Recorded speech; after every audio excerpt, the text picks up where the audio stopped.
Welcome back to Barely Qualified Picks, friends. We have an action-packed episode. JC and I are going to talk through the biggest deals to land in free agency, most of them signings, some of them trades. We recorded that yesterday, but boy, what a difference a day makes. In just the last 24 hours, we've seen a lot of movement.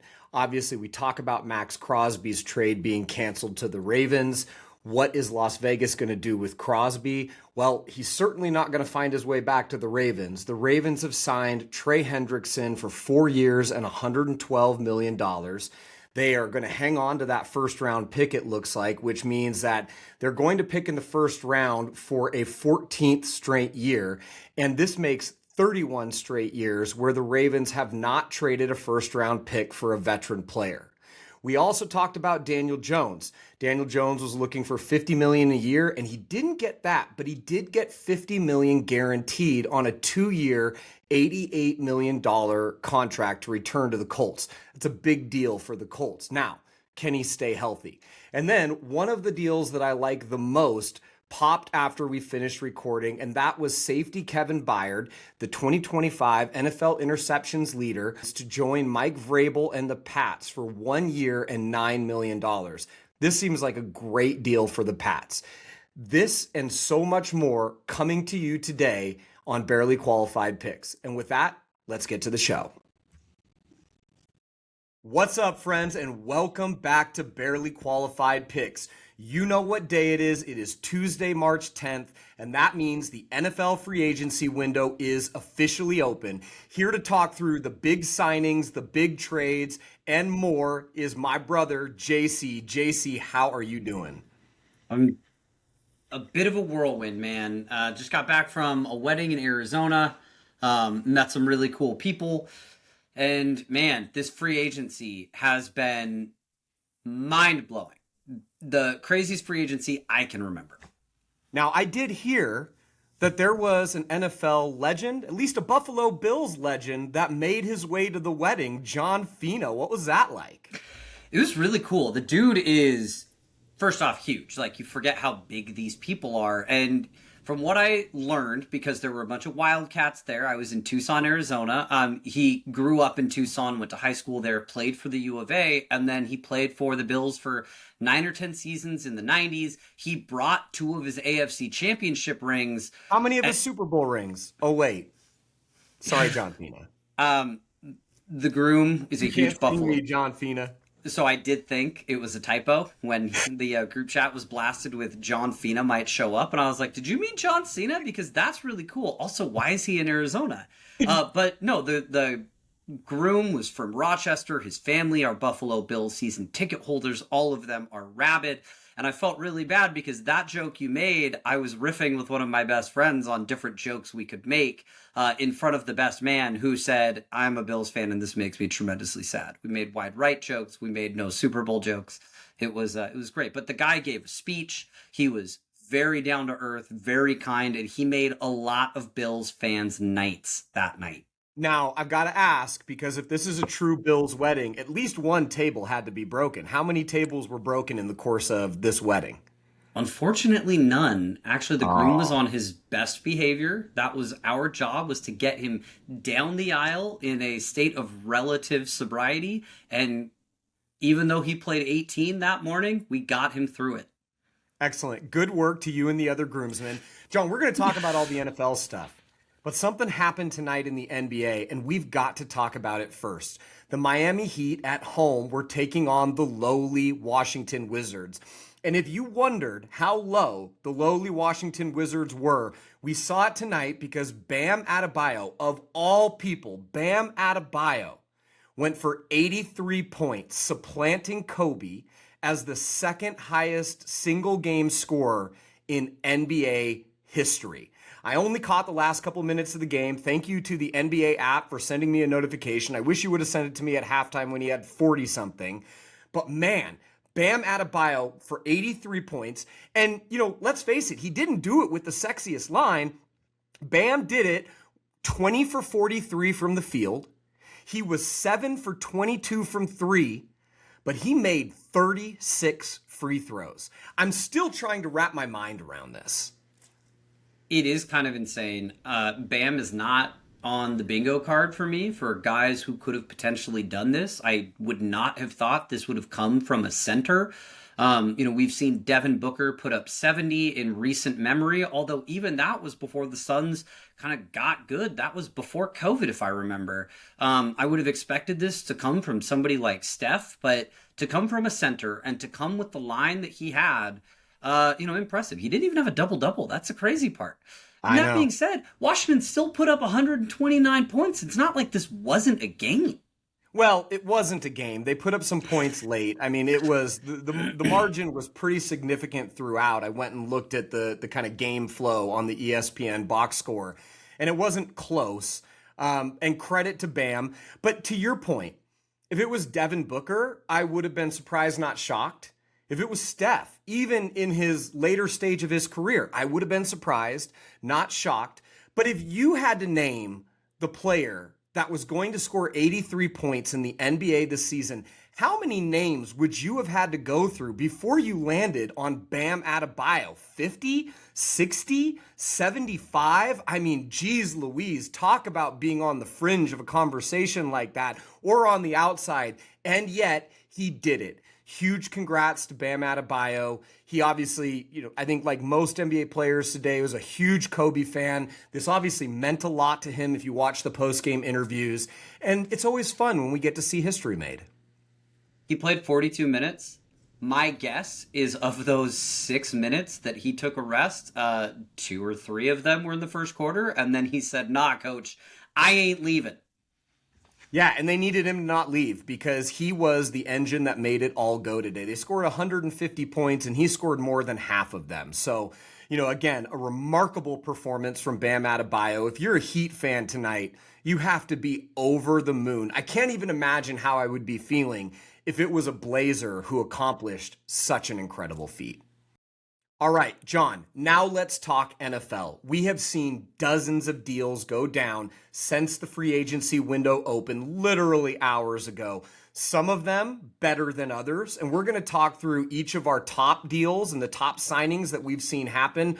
We're going to talk through some of the worst deals, at least in each of our respective opinions, and we're going to talk through some trades. But before we do that, we have to talk about what was potentially the biggest trade that is now a trade that didn't happen. And the fact that this trade was pulled back has huge ramifications, both on the trading team and on potential trade partners. And I'm talking about Max Crosby, who the Raiders shipped off to the Ravens for a 2026 and a 2027 first round pick. One of the things that you and I have talked about is Max Crosby, dinged up or not, has been an incredible player in the NFL. He has never lost his fight for the Raiders, even though the Raiders have been a pretty crappy team during his tenure there. And I didn't think there was really any chance that he would go to Baltimore, fail a physical, and end up back in Las Vegas. But here we are. And I think the biggest story here, honestly, isn't even the failed physical. It's that the Raiders went and spent so much money after thinking he was out the door. Now, they're pinched. They don't have the cap space to just keep him. They've got to go find another trade partner. But a lot of the likely trade partners, the Cowboys, were known to be in the hunt for him. And then the Cowboys went and traded for Rashawn Gary, which they gave up a lot for Rashawn Gary. And you got to think they could have given up just a little bit more and gotten Max Crosby. So what's your take on this Max Crosby situation?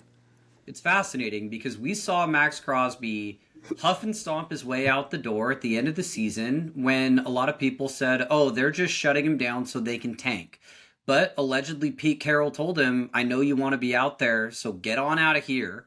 And that's where the schism apparently was. There's also a lot of rumors and conjecture that his knee needed surgery before the season, and playing almost a full season on it did him no favors.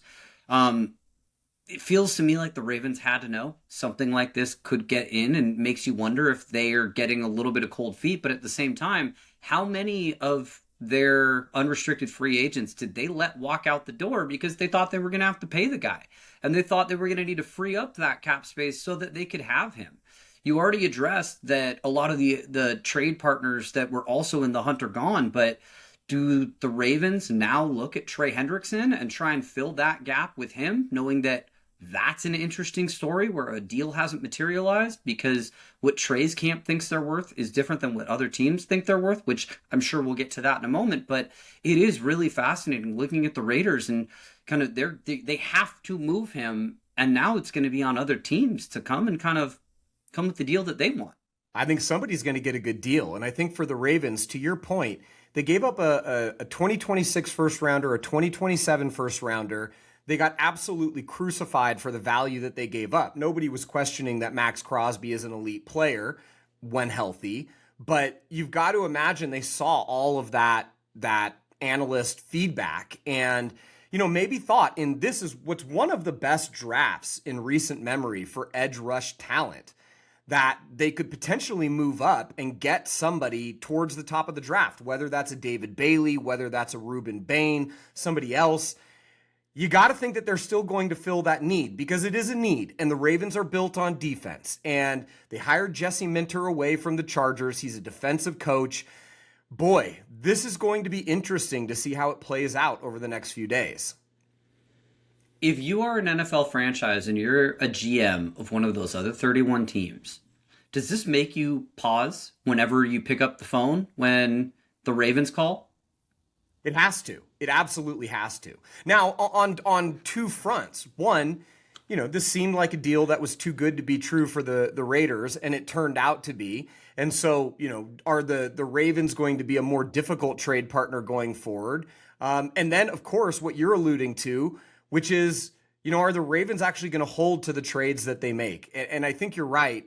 You got to think that the Ravens had an idea of what was going on with his health. It wasn't a secret that the Raiders shut him down and that he was playing through some injuries. But that's also very common in the NFL. By the end of an NFL season, who isn't playing through some injuries? 100%. I mean, everybody's banged up. It's a brutal 17 games that they want to turn into 18. I want to get to the best deals of the day so far, but I have to start with one of the worst because it ties right into this situation, and that is the Raiders giving 3 years and $45 million to Kwity Paye, who is coming from the Indianapolis Colts to fill that spot that Max Crosby was in over the last couple of years. And, frankly, that felt like an overpay. And when you're the Raiders and you have $100 million in cap space, you can afford to overpay a little bit. Like we saw that with the Seahawks several years ago. But unfortunately, now they're kind of stuck with Kwity Paye and they have to move off Max Crosby.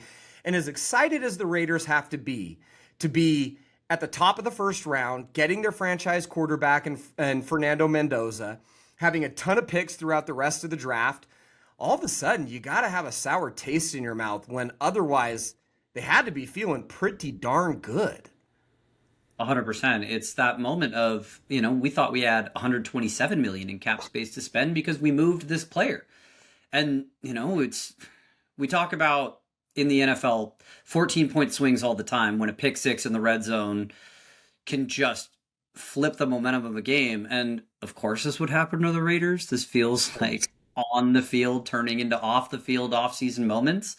But it's brutal, and it's going to be fascinating to see what they do moving forward. Now, I will say, you and I have been talking about the Raiders a lot, and what does a successful season look like in 2026? And my sense is if they get to 5 or 6 wins and they're competitive in the vast majority of their games, that's going to feel like a huge win. And they're still going to be able to move off Max. They won't get the value that they got from the Raiders, almost certainly. But you got to think for a team that is focused on the long term, this isn't as devastating as it seems. This isn't a Super Bowl contender with limited cap space, and now they're stuck. But it is not a great situation to be in. And to your point, we're going to see what happens over the next few days and where he ends up. Let's talk about the deals that did happen. And I want to start with the top deals of free agency thus far. And I will go first because I want to make sure that you don't take my favorite deal off the board. And it's also a little bit of a scary deal because as a Seahawks fan, we don't want to see the San Francisco 49ers get stronger, but get stronger they did signing Mike Evans formerly of the Tampa Bay Buccaneers to a 3-year, $60 million deal. That's really a 1-year, $16 million deal because they can essentially get away from it after 1 year. And yes, Mike Evans was hurt last year. It prevented him from setting the NFL record for consecutive 1,000-yard seasons. Tampa Bay was a weird team last year. They started so hot, as we talked about. They had, when healthy, arguably the best receiving core in the league between Mike Evans and Chris Godwin and Emeka Egbuka and Tez Johnson.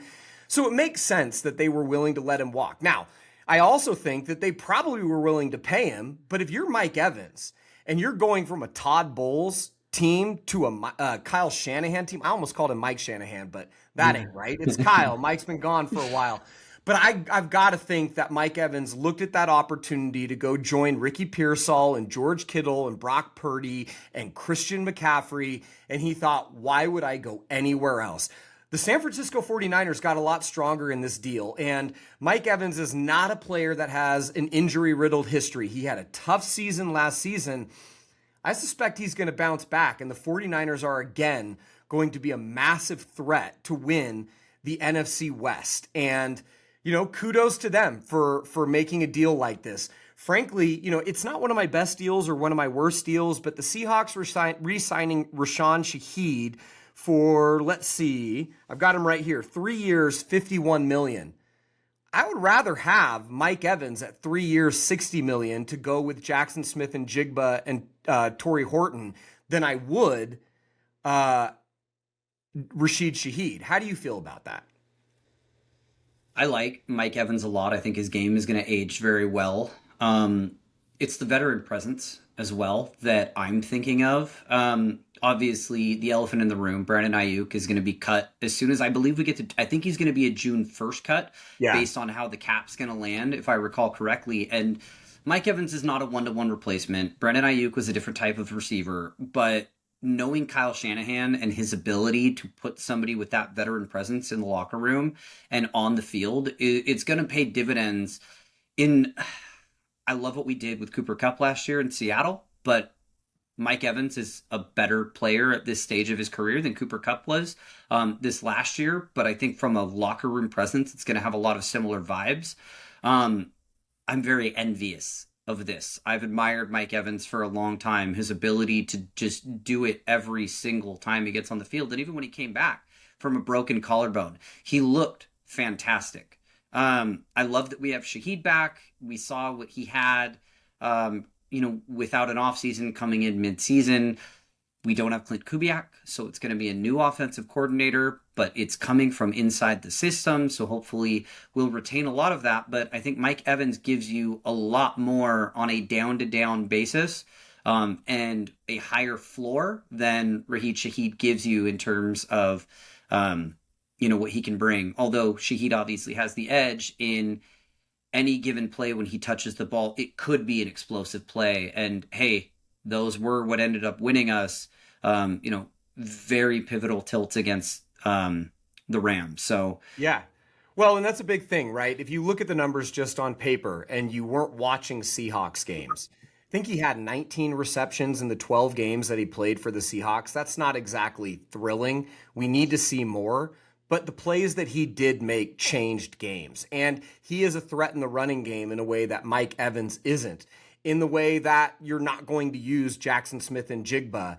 And as we've moved on from Kenny Walker, which we'll talk about that in a little bit, I think his presence in the running game is going to be important. But we need to see more from Rashid Shaheed to live up to this 3-year, $51 million deal. I tend to agree. It's pretty front-loaded too, isn't it? Yeah, it is. And I think that makes sense, right? Like, similar to Evans, if they need to get away from him after a year or two, it's not going to be the most devastating thing in the world from a salary cap perspective. I would like to see him stick with the team. I would like to see him return to being that big-time downfield threat that he was in New Orleans. And I think he has the opportunity to do that with a full offseason and a full slate of games ahead. So I'm cautiously optimistic, but it did feel like a bit of a high price to pay for Shaheed in what he did bring to the offense this year. 100% agree with that. John, who is your favorite signing besides Mike Evans. Okay, this might surprise you because you're probably expecting me to pick a skill player or pick one of the two quarterbacks that got Are you deals. going to pick a punter? God, I wish I was that dangerous. Boye Mafe to the Bengals for 3 years, $60 Interesting. million. I really like this for the Bengals. They're losing Trey Hendrickson. They need an edge rusher. And where better to get an edge rusher than a defense that carried their team throughout the playoffs and put the full clamps on the Patriots in the Super Bowl? There is locker room experience. There is camaraderie that comes from being a part of the dark side. And I think 20 million a year, that's not bad for a premier edge rusher, which he's going to be foisted into. And then there's always the question of, well, did his numbers and did his productivity come from being a part of a system? Maybe it did, but now he gets to be paid for it and go prove it out. And, I think this was always going to be a case where Mafe wasn't going to get re-signed because there was too many players that need to be paid on that Seahawks roster. And this is one of those that is very similar to Kenny. I'm really happy that he went and got his. I'm really happy the Seahawks didn't pay him. Yeah, I agree. Although I will say he didn't make my list of my top 5 signings. And in fact, he wasn't even my favorite signing for the Bengals defense. That goes to Brian Cook, the safety that they signed for 3 years, $42.5 million. And I think the two of them are a really important kind of yin and yang. You've got Boye Mafe in the defensive front, and then you've got Brian Cook in the back end. And look, there are 11 guys on the field. So one guy isn't going to completely change your fortunes. Even two guys won't completely change your fortunes. But having a really strong safety and having a really strong edge rusher is definitely critical if you're going to compete in the NFL. And when you look at the AFC North, the Pittsburgh Steelers won King of Shit Hill last year. It doesn't seem like the North is going to be that much better. Cleveland made a bunch of moves. None of them wowed me. Pittsburgh made a couple of moves. I liked, I like the Jamel Dean move. That was one of my favorite signings. He's going to be opposite Joey Porter Jr. On the defense at the cornerback position. I think that was a good move for Pittsburgh. But I think when you're looking at kind of front end, back end of the defense, Cincinnati did well for themselves. Credit to the Bengals. I'm excited for Pittsburgh just because I loved Rico Dowdle this year, and $6 million a year is pretty solid for him, especially when you look at what he was coming into this season in Carolina potentially looking to make. So really happy for him. I think Pittsburgh still needs to figure out their quarterback situation. I don't know if Michael Pittman's also the answer there, but good for them for taking swings. I think they know that DK needs help, and you just can't rely on him.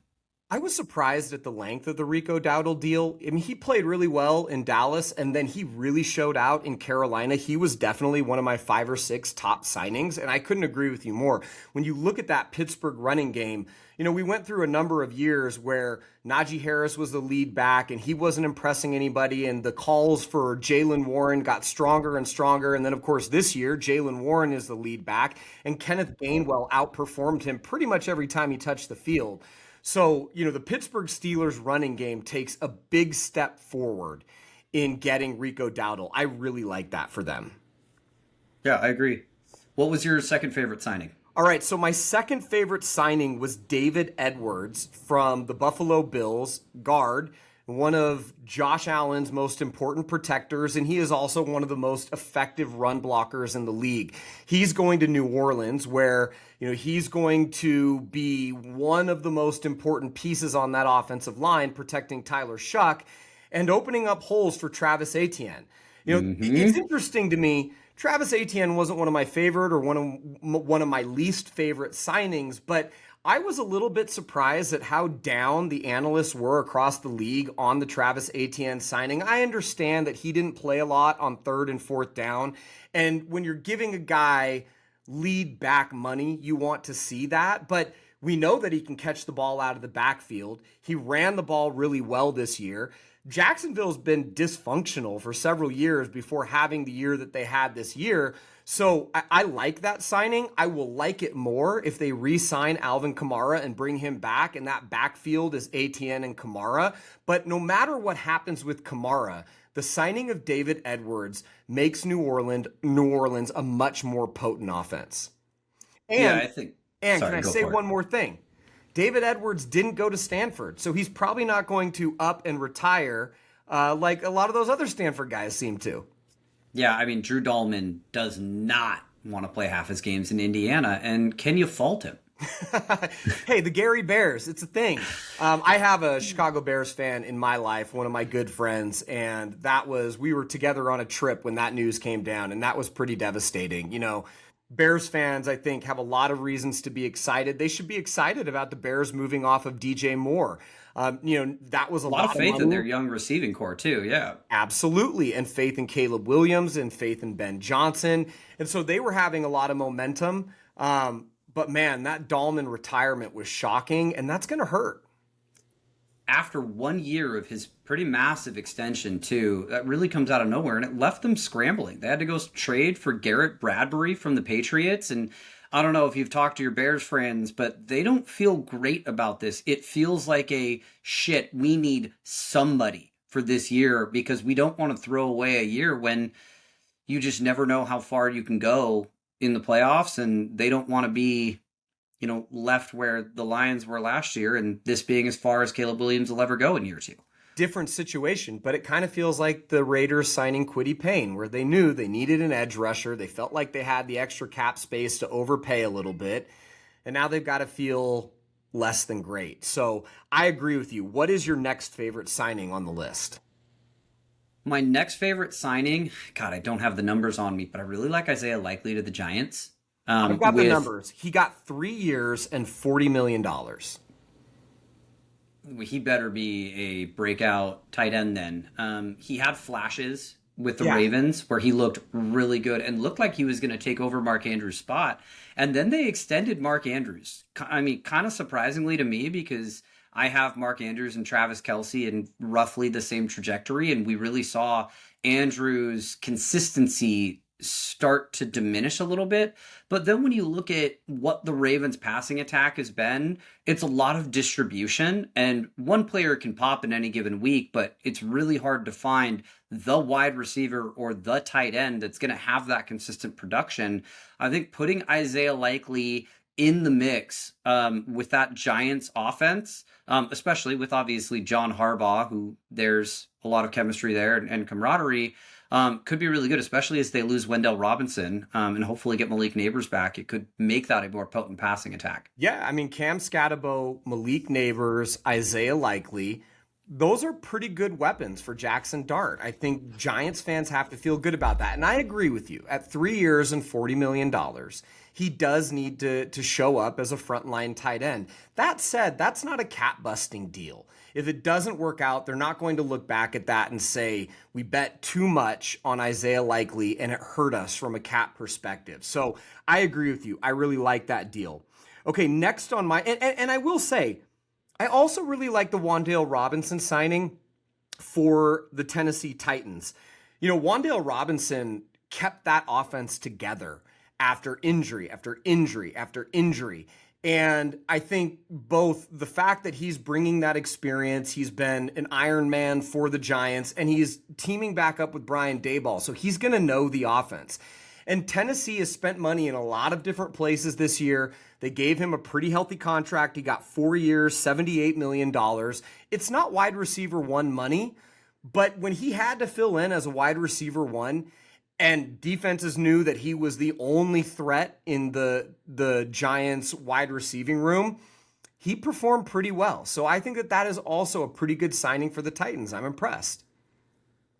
All right, next up for me, I'm going to give you one of my favorite signings, and it goes with one of my cautiously optimistically favorite trades. So I love the signing of Jalen Watson by the Rams. And again, as a Seahawks fan, I don't want to see the Rams get better, but if I'm just putting on my NFL fan hat, the fact that Kansas City traded Trent McDuffie to the Rams and the Rams gave up a haul for Trent McDuffie, but then going and getting Jalen Watson, the Chiefs have been a defense first team for the last couple of years. They certainly had a couple of breakout games offensively this year. And when they put up 30 points, it was the first time in like dozens of games that the Chiefs had done that. Their defense has kept them in games for 2 straight seasons. And a large part of that has been the cornerback play. This is largely a passing league. And I think the Rams bringing in both Jalen Watson and Trent McDuffie makes them a lot scarier on defense, especially with Verse up front. I think, they're going to be very difficult for offenses in 2026. They certainly do feel like they're going all in because they don't know how many more years of Matt Stafford they have left. They traded a war chest to get Trent McDuffie. We're going to see how this all pans out for them, but it's going to be a lot harder to pass on that team for sure. I agree. Okay, who do you have next on your list? Okay, so I want to actually just make this a 2-pack. Staying in Kansas City,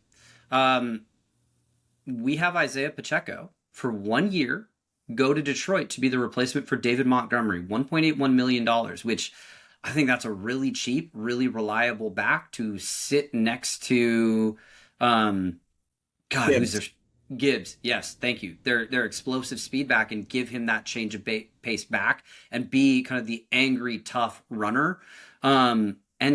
If he doesn't work out, it's a 1-year deal. Go find somebody in the draft to be that next David Montgomery or find him elsewhere. I also really like David Montgomery to the Texans. We can talk about that later. But the deal that I really want to center on is Kenneth Walker, go get your bag. We've seen him be the focal point when he gets to be the bell cow and he thrives. We talked about this a lot during the regular season. The same goes for Zach Charbonnet when Kenneth Walker is hurt and Charbonnet gets to be the bell cow back. Now he gets to prove it in an offense where he's not going to be the focal point. You get to play next to Patrick Mahomes, who's going to be slinging the ball and is going to draw a lot of attention. The boxes are never going to be loaded in that offense. They paid him a lot, roughly $15 million a year. And he hopefully is going to live up to that if he can stay healthy. Well, they paid him bell cow money.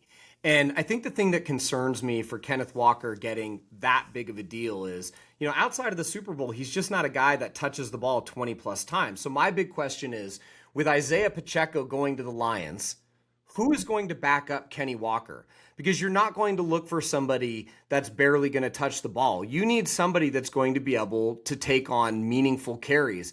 And who is that going to be for the Chiefs? It's right now behind Kenneth Walker, they have Brashard Smith and Keontae Graham. Who? Neither of those two.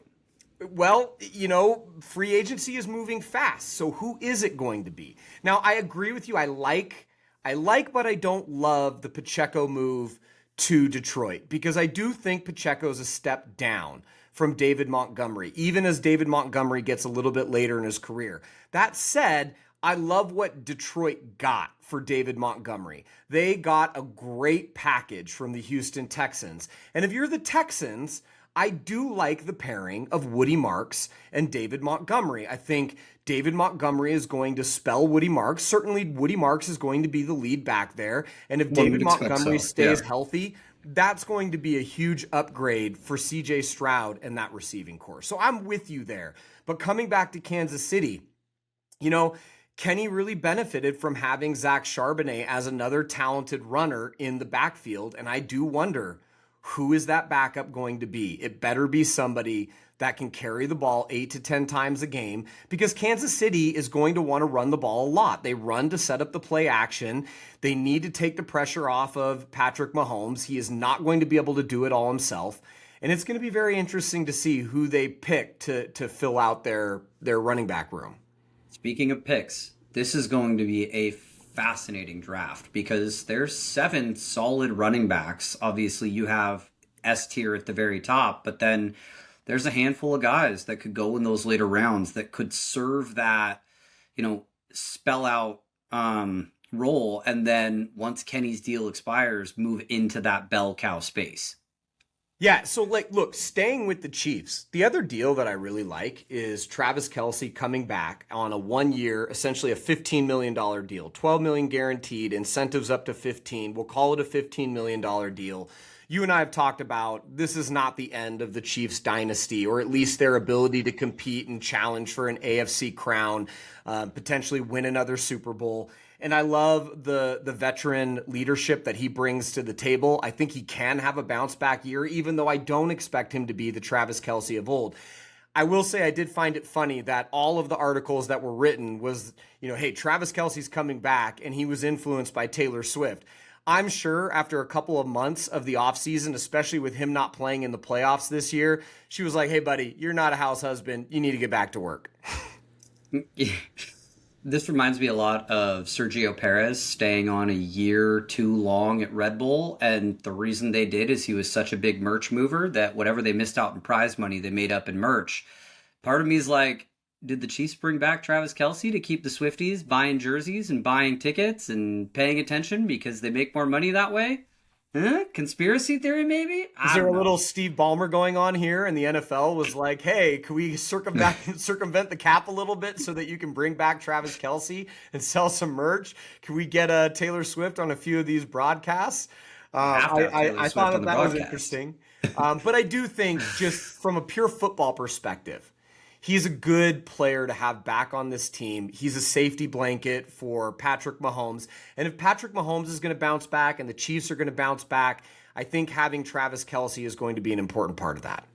100%. It's a know your role type situation with Kelce, understanding where he's aging into this latter stage of his career. But also you look at the receiving core, and Pat Mahomes needs help. None of their first round, second round picks have really hit yet. Xavier Worthy has not been the problem that I thought he would be after his very first game.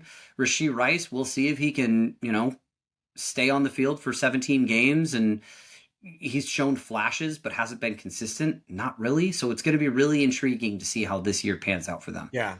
All right, let's go to New England. We knew that Stephon Diggs was not long for New England. His cap number was exploding this year. It seemed like a foregone conclusion that they were going to designate him for release, and they did just that. We don't know where Stephon Diggs is going to land at this point, but the Patriots went out and got Romeo Doubs, formerly of the Green Bay Packers, for 4 years and $68 million. Now, Romeo Doubs is not a number one receiver. They're they didn't pay him. Sort of, right? When you look at what Alec Pierce got from the Colts, he got true wide receiver one money at 4 years and $116 million. I would rather have Romeo Doubs at 4 for 68 than Alec Pierce for 4 for 116. All that said, while I do like the move and the Patriots needed to make a move to keep their receiving core strong enough for Drake May, I feel like they're not as good in the receiving room in 2026 as they were in 2025 with Stephon Diggs. I totally understand both moves. I compliment them for going and getting Doubs. This was not the most wide receiver rich environment. And, certainly I think they would have been better off going and getting a Mike Evans. And when you look at what Mike Evans got, makes you wonder, did Mike Evans just not want to play in New England? Because surely they were trying to make a move for Evans. If they weren't, what were they thinking? But, I like the Doubs move. And I just think, it lends to a step back for the Patriots. And we expected that anyways, because you're not going to get to play the easiest schedule in 25 years, 2 years in a row. And, especially when you win the AFC and you play that AFC championship schedule, that's going to be tough for New England next year. And it's going to be very interesting to see how this offense does without Bradbury, without Diggs, and, frankly, having to get through a much harder schedule. Yeah, I mean, first off, if I'm Mike Evans and I have my pick of the litter, I want to go play for an offensive wonderkin in Kyle Shanahan, and I'm willing to give up a few million here and there over three years to go win a championship. Because if I've already made all this money in my career and he's had wide receiver one money over the past, and I get that, there's been cap inflation and wage inflation in the NFL like crazy, but 60 million versus 68 million and 60 million, I'm going to have a lot more fun and be a lot more productive. Also, I get to live somewhere where it's 70 and mild all the time. Yeah, I'm probably taking that. Now, circling back to the Pats, I think you're right. I think we need somebody, and we know it's going to be a step down from Stephon Diggs. It reminds me a lot of their AFC East compatriot in the Bills, where they went out and got DJ Moore, and I'm sorry, but DJ Moore's not the number one weapon that we have talked about them missing. time and time and time again. Does it upgrade their wide receiving core versus what they had before they signed him? In the same way that for the Pats, does it upgrade their wide receiving core to go get Dobbs in the absence of Diggs? Yes, but it's still not getting them to the level that I believe they need to be. I am going to be fascinated to see where Carnell Tate goes in this draft. Yeah, and I think that he's going to go much higher than the Bills are selecting. I think the Bills' point is a good one. I gave the DJ Moore signing a grade only after Rashid Shaheed re-signed with the Seahawks because I thought if you had Moore, Shaheed, and Shakir, that's actually a pretty good receiving core. But without Shaheed and it's just Moore and Shakir, they're better, but how much better? And at what cost? Because DJ Moore already had $40 million guaranteed over the next 2 years. And then the Bills went out and guaranteed his 2028 salary as well. So they are on the hook for 3 years, $55.5 million for a guy that is in the later stage of his career. And there's a reason why he was expendable in Chicago. If you were getting DJ Moore of 3 or 4 years ago, and not just the way that he played 3 or 4 years ago, but to have 3 or 4 more years of peak DJ Moore, I could understand that. I'm just not sure that they're better enough to really change the Bills' fortunes. Now, I do think with the Patriots playing a much tougher out-of-division schedule, things are lining up pretty well for the Bills to get back on top of the AFC East. But, I got to say, when Shaheed signed, this grade went from a B to a C- for me. There's a lot that's going to be changing in Buffalo with new head coach being an offensive-minded head coach. That means they need to replace the offensive coordinator, need to replace the defensive coordinator. A lot of things are going to shift around, and I'm not sure that they're going to be the Buffalo Bills of old. But, dude, their field stretcher at the end of the season was Brandon Cooks. That's how bad their receiving core was down the stretch. So, they needed somebody like Shaheed, and I'm really glad they did not pay him. Yeah, the only thing that Bills fans can hope for from a receiving perspective is that Keon Coleman finally breaks out. He was a big star wide receiver at Florida State. He has wide receiver one physical traits, but he has not shown it at all. And I think there were a lot of people that expected Keon Coleman to be out the door at the end of this year. He's not. He's coming back. If Keon Coleman takes a big step forward, we might be talking about the Bills receiving core differently next year. But as it stands right now, I'm not super impressed or optimistic for the Bills passing game. Now, Josh Allen is Josh Allen. He's going to find ways to get the ball down the field. He's going to find ways to win games. But if you're Josh Allen, you had to hope for better than just DJ Moore in this offseason. Yeah, if you're Keon Coleman, though, how do you feel effectively being the scapegoat on why it was okay to fire the head coach and to have your name drugged through the mud of being a bust and a failure and you never should have been picked and you weren't worthy of a first-round pick, even though we have it on record and on video everywhere that Brandon Beane couldn't sleep the night before the draft because he was so excited to draft you. That has to mess with your psyche a little bit, right? Yeah, although Joe Brady, now the head coach, he decided to keep him around. He was the offensive coordinator. So, if there is one person in the building to have your back, pretty good that it's the head coach. That's true. That's fair. All right, who do you got next on your list? So I want to talk about 3 quarterbacks. The first, the jetsiest move that ever did Jets is having Geno Smith on their roster before he was good and then after he was good. And they traded a 6th-round pick to get him, and this just kind of makes me laugh. Pay him $18 million, so he's not coming on a veteran minimum deal. He's getting good money. And good for Geno, where when he signed on to be the backup in Seattle all those years ago, he was just happy to keep getting them checks. And hey, turns out he's going to wind up, making a career earnings of close to $100 million based on, rough math off the top of my head. So good for him. And then I really like the Malik Willis deal, $67.5 million over 3 years. So he's getting, a good chunk less than Darnold got this year. He's being paid to go win the starting job and be something that can breathe consistent life into a Dolphins offense that could be fun, could be exciting. And hopefully he doesn't take rampant shots to the head. And, we'll see what happens. I think people are putting a lot of stock into 3 starts. But I had a feeling that Malik Willis would somehow be a starting quarterback next year. And that's kind of where we're headed. I like that for a couple reasons. I like it, one, because he's teaming back up with Jeff Hafley, who got hired away from the Packers to be the Dolphins head coach. I like it also because, the Dolphins moved from being a wide open passing offense to being a defense first running attack type team halfway through the season. And that really fueled their turnaround and made them competitive again. And I think Malik Willis is exactly the type of quarterback you want to go with Achane and really run the ball well. Now, he could turn into a strong quarterback, a starting quarterback in the league.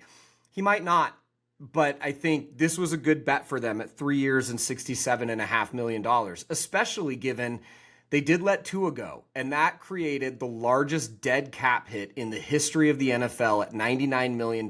Now, they made him a post-June 1st designation, so they're going to get to spread that cap hit over 2 years, and doing that is what enabled them to go get Willis. So, we talked a lot throughout the season on what do the Dolphins do with Tua. They got off of Tua, they're taking the cap hit, and they ended up with a pretty good quality quarterback. It could have gone a lot of different ways. So I'm with you. I think the Malik Willis signing was great. I also have to give credit to the Falcons. Last year they had Kirk Cousins. The other quarterback I talk I about. That might be where you're going. That's why I cut you off at the pass. But, he's on a veteran minimum deal. He has offset language in his contract from Miami. So it didn't matter how much the Falcons paid him. He's still getting paid from the Dolphins. So the Falcons were able to give him a veteran minimum deal. And, there are worse options to have behind Michael Penix Jr., who is coming back from another knee injury. Yeah, hey, between Tua and Michael Penix Jr., you have one good upper body and head and one good set of legs. Yeah, that's rough. All right. My last really great pick was Arden Key, who the Indianapolis Colts signed for 2 years and $20 million. They lost Kwity Paye, who got 3 for $45. And then they end up getting a cheaper deal on Arden Key, who I think is just as good of a pass rusher. So, the Colts obviously started so hot. They're bringing Daniel Jones back. They put him on the transition tag, which is rarely ever used. Doesn't seem like he's going to get another offer at this point. So, for all intent and purpose, Daniel Jones will be back behind center this year. And they got a little bit stronger on the defensive front. So I give credit to the Indianapolis Colts for being able to go get Key for just $10 million a year. Seems like a relative bargain.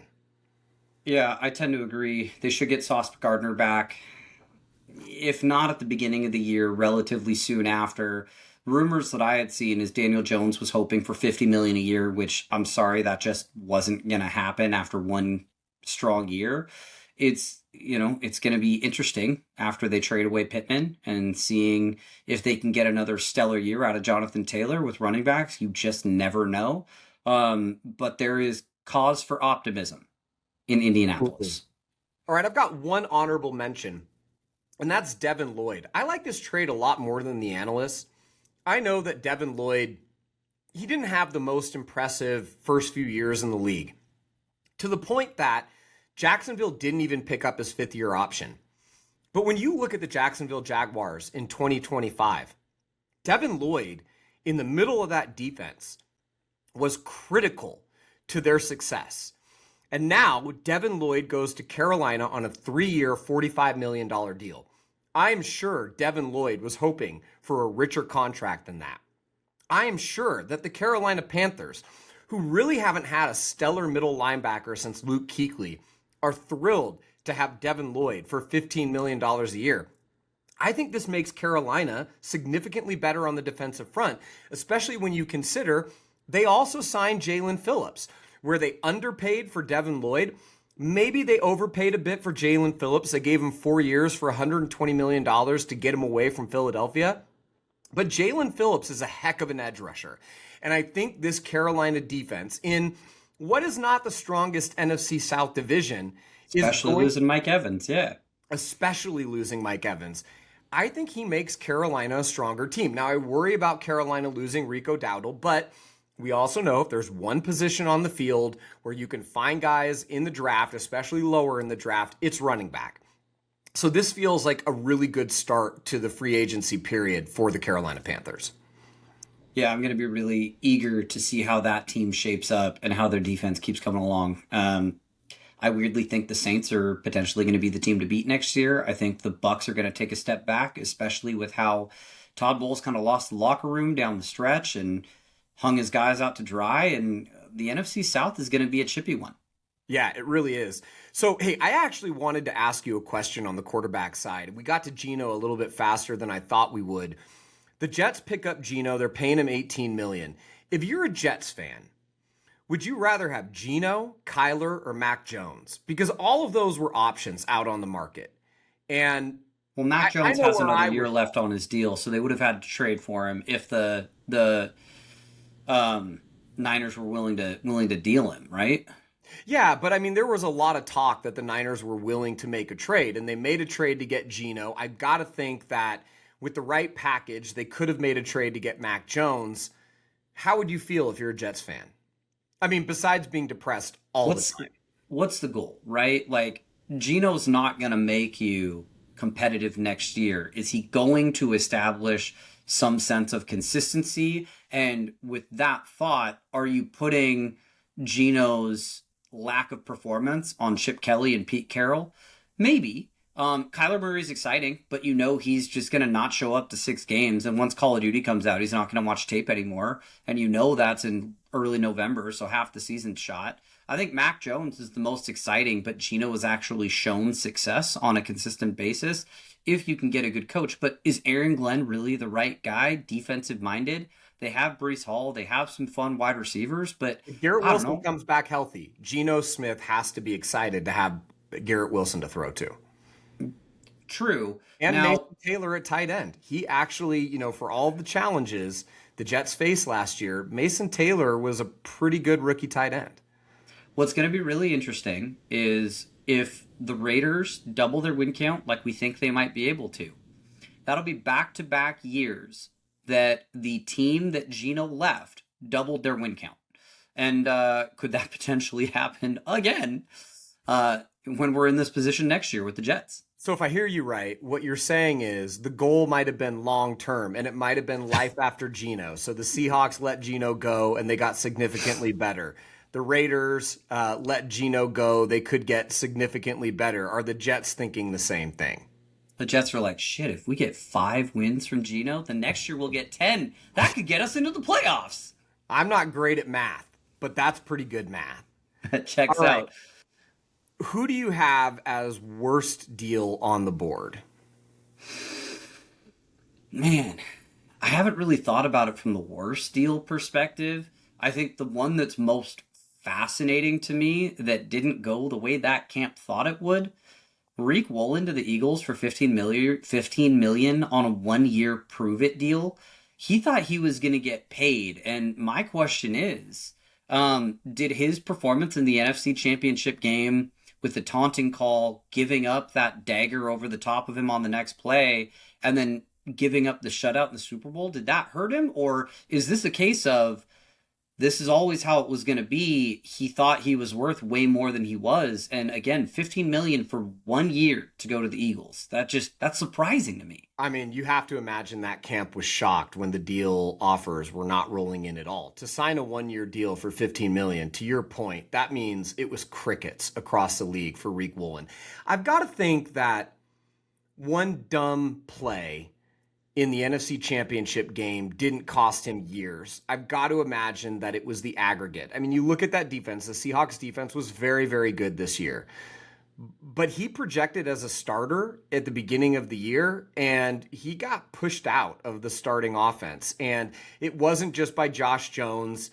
It wasn't just by Devin Witherspoon. He got pushed out by Nick Emenwari, too. When the Seahawks would go to a true nickel, he wasn't on the field as much. He got to play when they were in their dime defense, which was really more of a nickel because Emenwari can play safety, he can play linebacker, he can play in the slot. But I agree with you. That was actually my number one deal. And I've got to think that he's not thrilled, and maybe that makes him extra motivated to play well this year. Just from what I've seen, though, I don't think he's a frontline cornerback, and I think that he'll be fine in Philadelphia. But when you look at the Philadelphia defense, and they've lost Nakobe Dean, they've lost Jalen Phillips, and they've picked up Reek Woolen.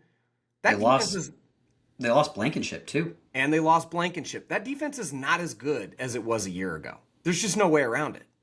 Agreed. It's a step down. All right, so I had another one. I didn't love the deal for Tyler Linderbaum from Baltimore, signed by the Raiders. And it's just because he was so expensive. He got 3 years, $81 million. Now, I know I'm talking against myself a little bit because, as I've said, the Raiders had a ton of cap space and they could afford to overpay a little bit. And he was the best available center in free agency. But man, this felt like too much of an overpay to me. And, you know, as we talked, last year, the Raiders' offensive line was a disaster.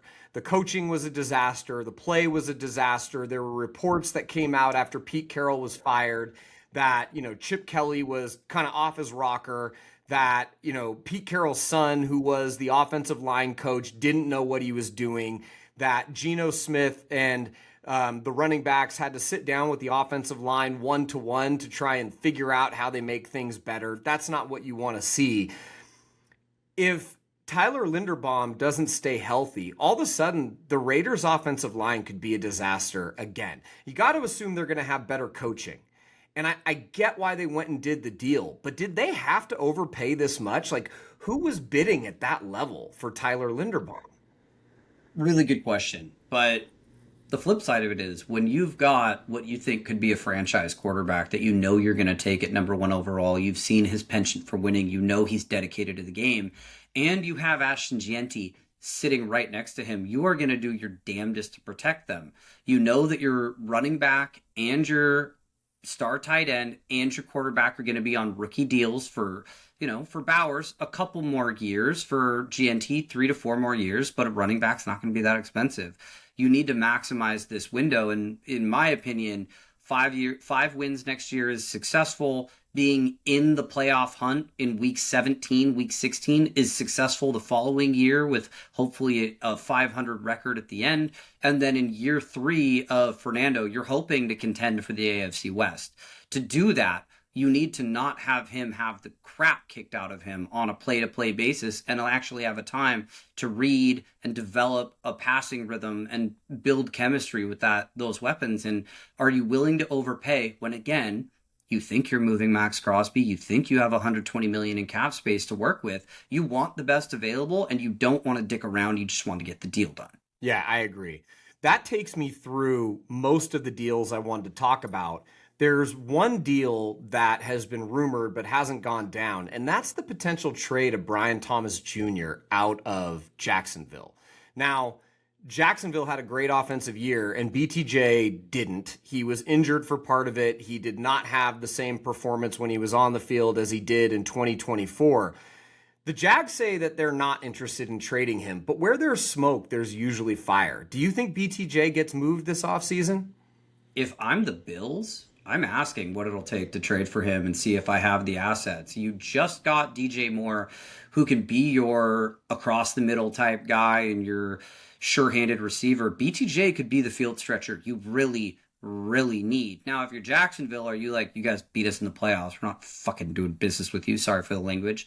But, like, is that where you're coming at it from? I also think if you're Jacksonville, you look at what Jacoby Myers unlocked for the offense, and it wasn't BTJ that made that offense run. It was Jacoby Myers and Parker Washington at the end of the day. And that wide receiving room is so crowded unless Travis Hunter goes and bees on the defensive side of the ball full time. Like, I just don't know where there's room for all these players. Which he should. I mean, frankly, he should move to cornerback full time, but it doesn't sound like they're going to do that with him. John, the last thing that I want to flag is the Kenny Clark restructuring. As you'll recall, the Green Bay Packers traded Kenny Clark for Micah Parsons. Dallas has restructured his contract to free up about $8.8 million in additional cap room. But even with that, you've got to think that Jerry Jones and the Dallas Cowboys are not feeling great about how this offseason has gone. They really haven't made any major splashes. And now that the Max Crosby deal has been canceled, they essentially have the Green Bay Packers defensive front before the Micah Parsons trade. And the Green Bay Packers defensive front was not that great before the Micah Parsons trade. When he joined the team before he got injured, all of a sudden they went from okay to awesome. But that's because he might be the best player in the league when healthy. This is just not how Jerry Jones drew it up. There's no way around it. He's got to be disappointed that he didn't get Max Crosby, and then he's got to be even more disappointed that he doesn't have the assets to go get Max Crosby now that he's back on the market. This feels like a reactionary rebound trade to try and get something out of nothing. He knows he needs the defense to get better. He knows he has an electric offense, and however you feel about him, Dak Prescott is nothing except consistent when it comes to making that offense run. And they did just pay the running back, Javonte Williams. So it's going to be really interesting to see, again, what their draft looks like and if they can cobble together a good enough defense to make some noise, especially with the Eagles. As we just said, their defense potentially taking a step back and opening the door in the NFC East. Yeah, absolutely. And like we said, this has been one of the most active openings to a free agency window in years. It is going to lead into one of the most fascinating drafts in years. Every time I look at a mock draft board, they're different. And every team in the top 10, top 15 has multiple needs. And you also have to look at those teams that are lower in the draft that have capital that are going to want to move up. I can't wait to see what happens in terms of draft movement and then where all of those talented players land. It's so fun to have such a talent-rich draft pool. And I can't wait to see how it plays out. Well, especially in Cleveland, where they're letting Dylan Gabriel walk, so they're probably going to go draft another quarterback, maybe in the first round. Who knows? Maybe, although, they have 2 Pro Bowl quarterbacks on the roster that are going to be on the roster next year, and Deshaun Watson and Shadur Sanders. One of them actually legitimately made a Pro Bowl, but Deshaun Watson hasn't played in quite a while. And the other one was, a pity selection to the Pro Bowl. I agree with you. Somehow, despite all of the draft capital that Cleveland has invested in the quarterback position over the last several years, they are still so far away from having somebody they can rely on. It's going to be interesting. I can't wait for it. It's May, right? May can't get here soon enough. Yep. All right, John, thank you for the time. We've still got several days of free agency action to come. Hopefully we see some interesting deals go down. No matter what happens, I am already hyped up for the 2026 NFL season. Can't wait to see where Kyler's going to wind up. It's going to be fascinating. Last question. Does Kyler start more than 4 games in 2026 wherever he is? I think it's dependent on where he goes. If he goes to Minnesota, absolutely. Because they know they need to move off J.J. McCarthy. There are other positions or places where he could wind up going and fit into a backup role and be, forced in via injury. But that's what they're saying is where he's going to wind up. It wouldn't surprise me though, and he could have a very Ryan Fitzpatrick-y start, have 2 electric games, and you're clinging to that for the next 2 games, and then you just have to put somebody else in. That's disrespectful to Harvard graduate Ryan Fitzpatrick, who does watch tape and does read his playbook. But touche. We'll set that aside. John, thank you for the time as always. I hope everybody is enjoying free agency, and we will be back at you soon. Happy to be here. Thanks.